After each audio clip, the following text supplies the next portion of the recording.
مرحبا، أهلا وسهلا فيكم بقناتي كوكينج ويز صفاء. إذا كنتوا عم تشوفوا فيديوهاتي لأول مرة بتمنى تعملوا سبسكرايب للقناة وتفعلوا الجرس حتى يوصلكم كل جديد. وصفتنا لليوم هي فكرة جديدة فينا نحضرها على الفطور أو على العشاء. رح نساوي مع بعض فطيرة الجبنة والزعتر الأخضر الفريش.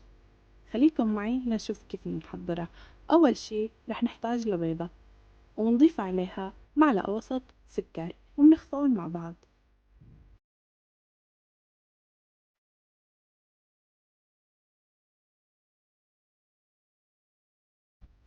بعدها رح نضيف عليها 3 معالق كبيرة لبن وربع كوب زيت وبنخفقهم سوا.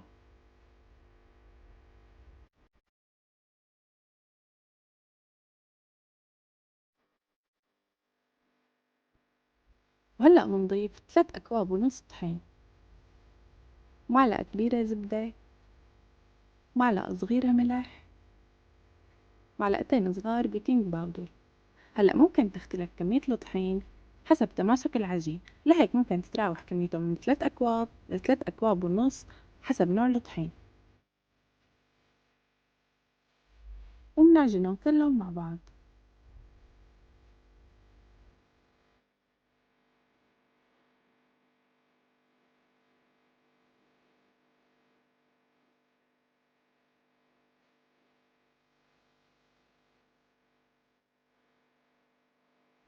وهيك العجينة صارت جاهزة عندي.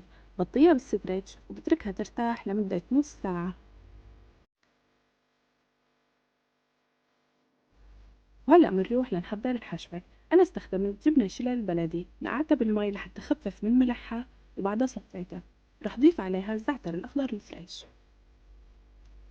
فيكن تستخدموا أي نوع جبنة بدكن إياه، فيكن تستخدموا الأشقوان وفيكن تستخدموا الموزاريلا، برجع لحسب الرغبة. أنا حبيت جربها بالشيلر. ضيف عليها معلقة وسط فلفلة حمرا ومعلقة حبة البركة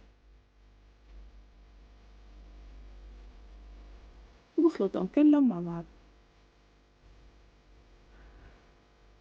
وهلأ رح رش الطحين على السطح اللي بدي أفرد عليه العجين. بفردها بالشوبك على شكل مربع.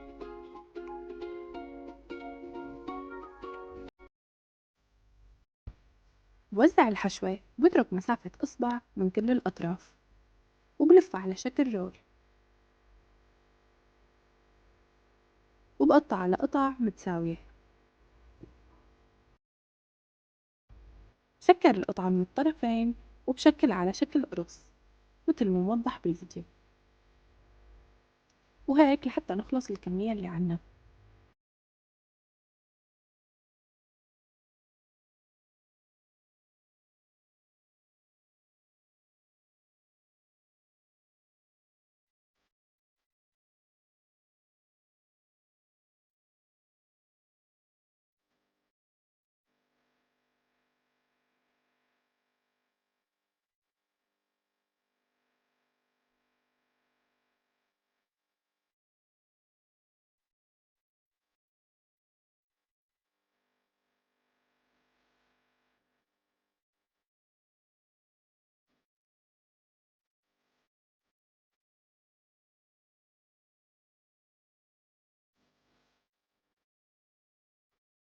وهلأ بنحط التيفال على نار هادية وبندهنها بزيت ونخبزهم.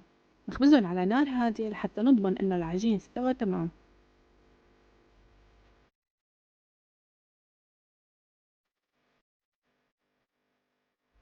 بس يتشقر الطرف الأول بنقلب القطع على الطرف الثاني وبندهنهم بالزيت.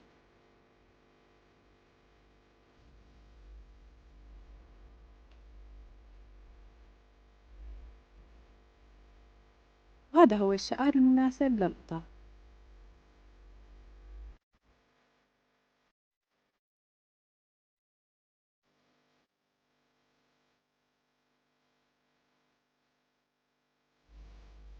وهي هي فطيرة اليوم صارت جاهزة.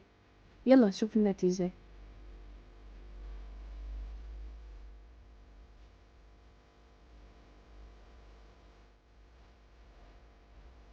شايفين كيف؟ عن جد يمي.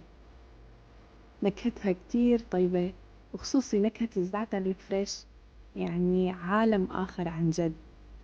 بتمنى تجربوها، تكتبوا لي رأيكم بالتعليقات. وإذا حبيتوا وصفة اليوم ونالت إعجابكم، حطوا لي لايك واعملوا شير للفيديو، وانتظروا الوصفات الجديدة مع صفاء.